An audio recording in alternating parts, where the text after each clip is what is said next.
Shirley Radio. Por Onda, la superestación. La Organización Panamericana para la Salud informó que durante la temporada de sequía y el calor se favorece la reproducción de los mosquitos y en este momento Venezuela puede aumentar el riesgo de incidencia de los casos de chikungunya. Yo tengo en línea a Julio Castro, médico infectólogo. Julio, buenos días y bienvenido. Qué gusto conversar contigo esta mañana.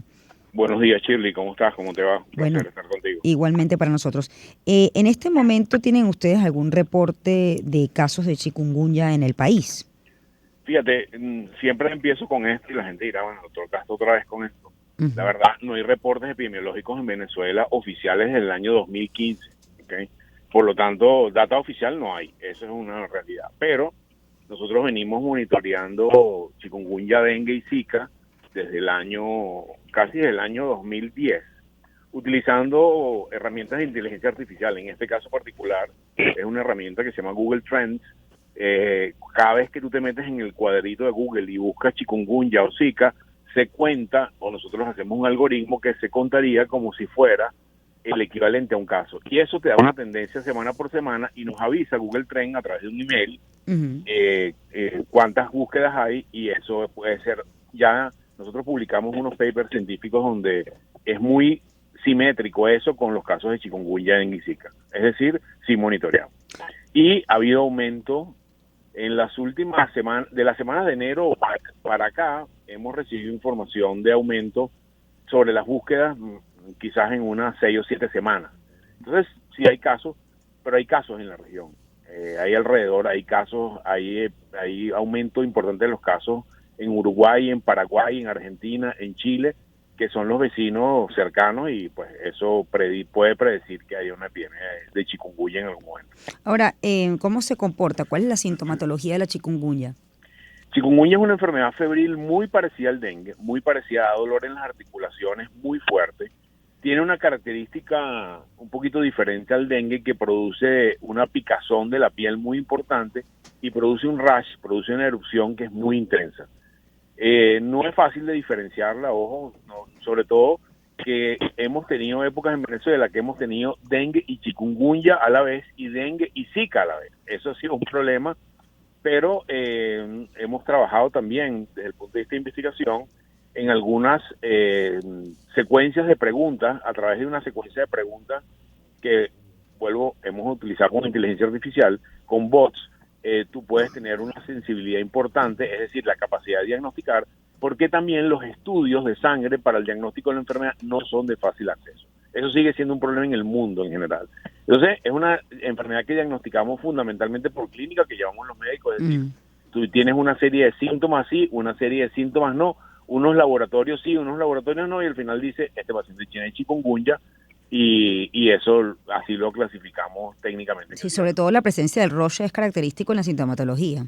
Es muy notorio el eritema, que es muy intenso, a diferencia del eritema del dengue, que son más bien petequias, son punticos rojos violáceos los del dengue por la bajada de las plaquetas. En el caso del chikungunya aparece muy tempranamente, tú te pones muy rojo, es como si hubieras tenido una reacción alérgica, un rash, una erupción parecida cuando tienes una reacción alérgica severa. Sí. Ahora, la única forma de transmisión es a través de un mosquito, es decir, no hay, digamos, contagio humano-humano. No hay contagio humano-humano respiratorio, pero por ejemplo, la sangre de alguien con chikungunya que tiene el virus, si tú lo transfundes, le pones una transfusión a otra persona, se la puede transmitir.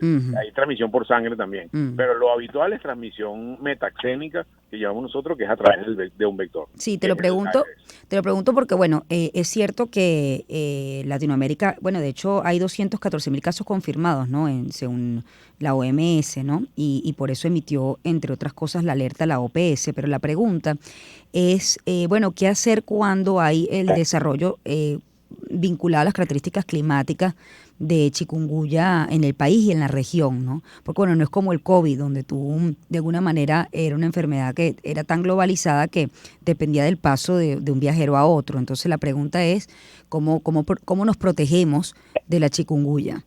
Fíjate, esa respuesta es relativamente directa. Es decir, las enfermedades metaxénicas producidas a través de vectores, si tú controlas el vector, es imposible que se produzca la enfermedad.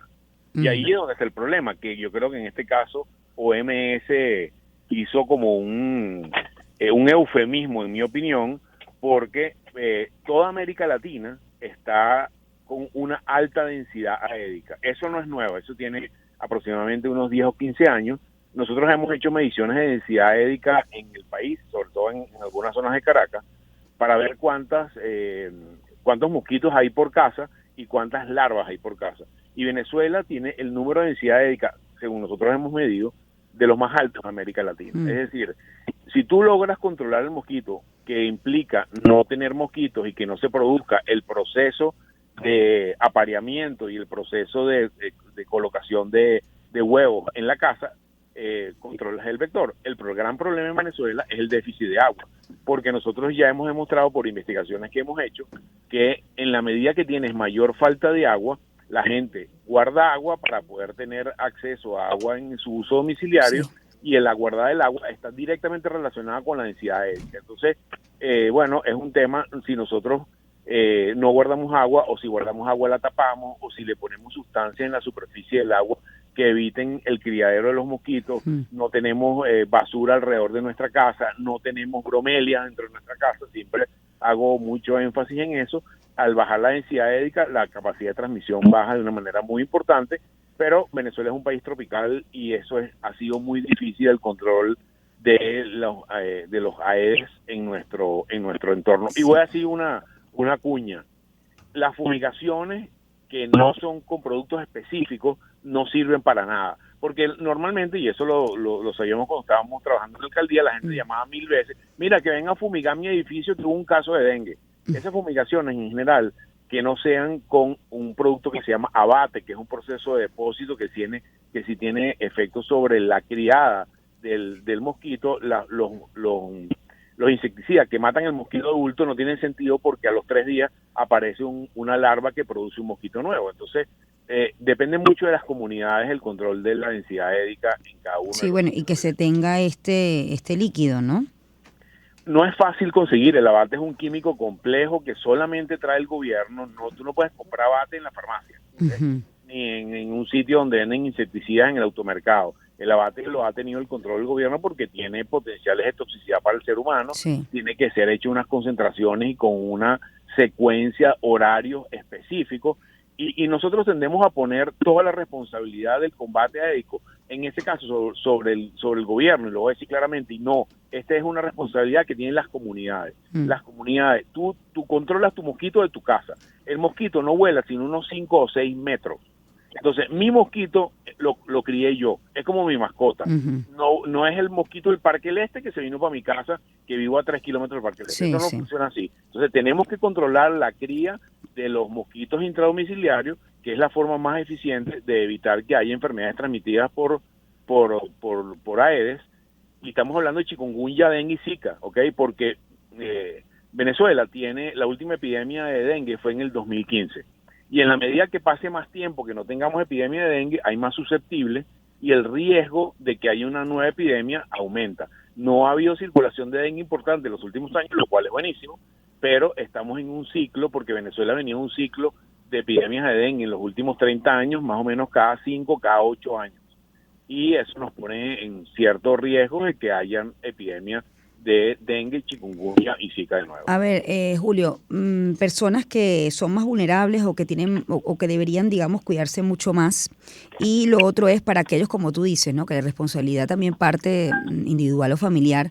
¿Qué podemos hacer para, bueno, evitar ser picados por estos mosquitos, ¿no? O que se críen dentro de nuestro hogar. Fíjate, las recomendaciones sobre evitar que el mosquito te pique. El mosquito tiene unas características que, si nosotros las conocemos, nos hacemos muy eficientes con el combate contra el mosquito. Lo primero de ello es que el mosquito pica al amanecer o al atardecer. El Aedes aegypti, por condiciones genéticas, él pica para alimentarse, y él solamente se alimenta cuando cambia la luz.